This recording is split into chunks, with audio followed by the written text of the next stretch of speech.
Kiddies, I'm not a Nintendo YouTuber, and a lot of people don't understand what I mean when I say that. I feel like a lot of Nintendo YouTubers don't criticize Nintendo. They don't tell you about the bad stuff about Nintendo, and they don't focus on other systems. And I mean, I talk about everything on this channel. Yes, there is a Nintendo focus, but I will always talk about negative things, even if it gets me dislikes and people unsubscribing, because I don't care. I'm not here to paint a pretty picture for you. I'm here to tell you how it is and how I feel about things. So if you appreciate things like that, hit the subscribe button. We're on the road to 500,000 subscribers. But a couple of months ago, I made some videos talking about the Nintendo Switch losing momentum, that sales were slowing down, that things seemed to be coming to a bit of a screeching halt for the system. There were some parallels that you could make with the Wii, obviously not nearly as drastic as the Wii, but it looked like Nintendo was starting to slow down the Switch, obviously giving way to a new system. And people thought I was off my rocker. There were other content creators making videos about me saying how wrong I was, I'm an idiot, this, that, and the other. But am I an idiot if the president of Nintendo comes along and says, hey, you know, things are slowing down a little bit. You know, things are a little bit rockier than we anticipated they're going to be. You know, we need to talk about this. Would I be wrong in that instance? I don't think so. So, I mean, let's just get it from the horse's mouth here. President Furukawa admits Nintendo Holiday 2022 sales were disappointing and Switch sales slowing quicker than expected. Slowing quicker expected. Now, that's pretty much all I was saying. I wasn't saying it was necessarily a negative thing. I was saying it, you know, it happens. Okay, when a system is over 100 million, you start to get to market saturation, and obviously the Nintendo Switch is well over 100 million. You start to get to a point where everyone who has a Switch already wants it, or everyone who wants a Switch already has a Switch, and those who don't want a Switch, they're not really inclined to get it unless you do things like price drops and whatnot. Now, I thought it was weird that Nintendo changed their forecast for this upcoming year, allegedly, saying that they were going to sell more units, and that's when a lot of people started to think, you know, something else was happening. But let's just look at this story at hand. Nintendo President Shintaro Furukawa has informed investors that the Kyoto-based, I say Japanese things very wrong, company believes that it will be very difficult sustaining Nintendo Switch sales momentum as the video game system goes into its 7th year on the market. Sales for the Nintendo Switch family of consoles are slowing down more quickly than the company had initially anticipated, and there's no plans right now for a successor to launch anytime soon. Furukawa admits the company's goal of selling 15 million units this fiscal year is a bit of a stretch, and the 2022 holiday season was disappointing. Nintendo is not expected to release a successor. Holy crap on a stick. Are we reading all this together? Are we reading all this together? And then we could go right here. We could go right here with President Furukawa. Nintendo has confirmed to investors they have no plans to release any new Nintendo hardware this fiscal year, which ends on March 31st of 2024. And so that pretty much says that Nintendo, to their investors, they're not planning on doing anything to release a new Nintendo Switch between this month, May of 2023, to March of 2024, thus putting any dashes on people were saying, oh, well, after the Tears of the Kingdom, you know, there's going to be a new Switch, and that there wasn't. You know, there wasn't one coming out in the month of July. There's not one coming out this holiday season, and there's a lot of things to digest with this. There's a lot of things to digest, including more Wii parallels. First and foremost, I forgive you. I'm not someone that holds grudges. That's a lie. I'm not someone who holds grudges online.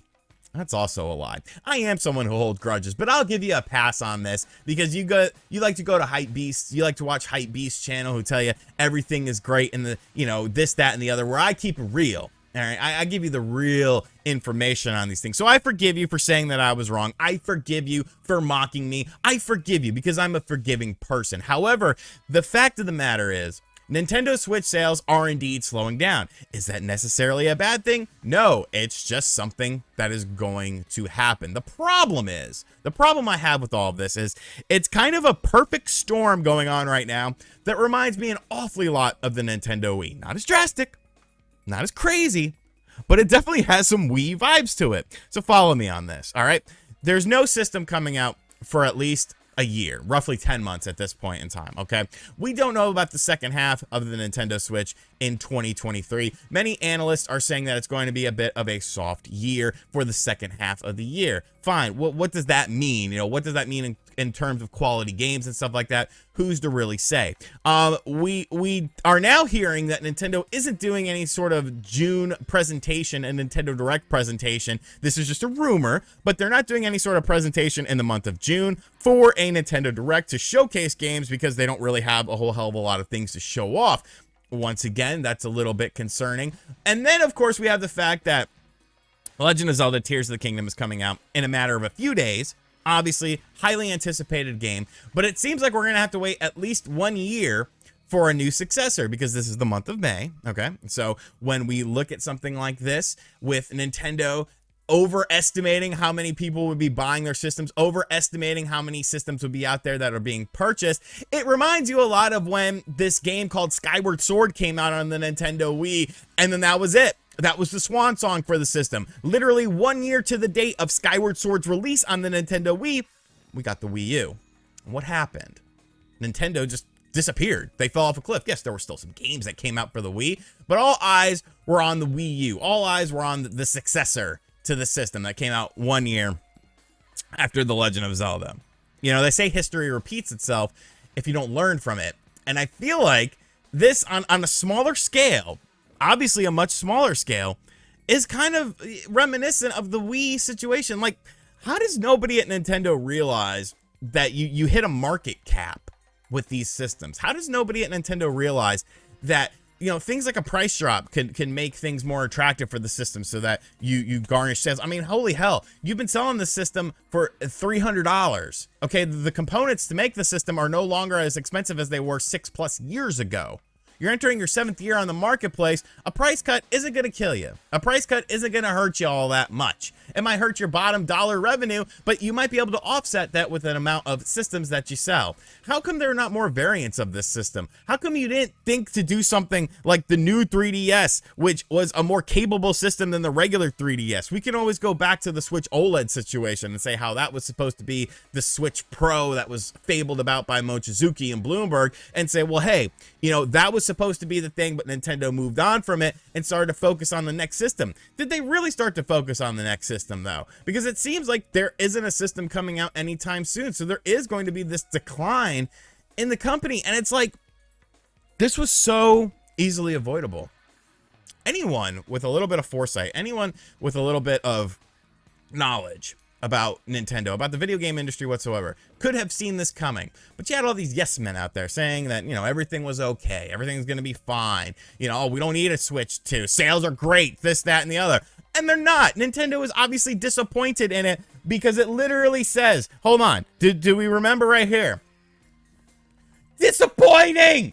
Disappointing! It says it right there! But there's people still on Twitter that are saying it's a lie. It wasn't disappointing. This, that, and the other. So now, where does that leave Nintendo? You can make all the great games in the world for the Nintendo Switch right now. Are they really going to sell that many systems? You know, I don't necessarily think so. I think the games are going to be great for those who already own a Switch. But I feel like we've reached, obviously it's not, you know, a definitive thing. It's not like they're going to sell 0 systems from here on out. But I feel like we've reached a general marketplace, you know, just level, a cap, where we can't go beyond this cap because there's not enough people in the world who would be interested in this system as it stands right now, without a price drop, without a more powerful model. You know, the video game landscape is changing, man.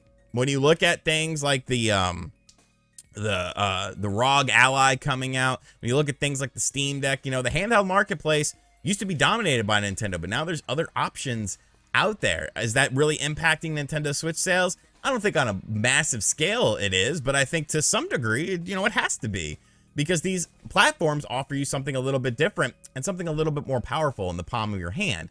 Obviously, they're pretty big, so it's not really fitting in the palm of your hand, but you're not fitting a Nintendo Switch in your pocket unless you have a pair of Jinkos that you're still wearing. So this is it, man. It's going to be a very interesting year. A very interesting year, especially if there's no hardware announced and stuff like that. It's like, well, what are you doing software wise? What are you doing incentive wise to make people excited for a Switch? Obviously, Zelda is going to sell some Nintendo Switch units. I don't think there's any sort of denying that, but how sustainable is that? You know, how long are you gonna be able to ride that game's coattails, especially coming into the second half of the year where that game will propel system sales? as far as a large margin is concerned. It's going to be, tell them Large Marge sent you, because there's no Nintendo Switch coming out sequel anytime soon. Switch sales are going, you know, downscale. Things are disappointing. And I tried to tell you this 6 months ago, but you didn't listen to me because you'd rather listen to hype beasts and people who tell you things that you want to hear instead of things that are actually true. Let me know what you think of this in the comments section down below. And as always, guys, thank you for checking out this video. If you are new to the channel, be sure to hit that subscribe button, like, comment, share, hit the bell notification as well. Check out the Zelda video from earlier today. You're getting a double upload today because I didn't want to sit on this for too long. And as always, I'll catch you guys on the next video. Later.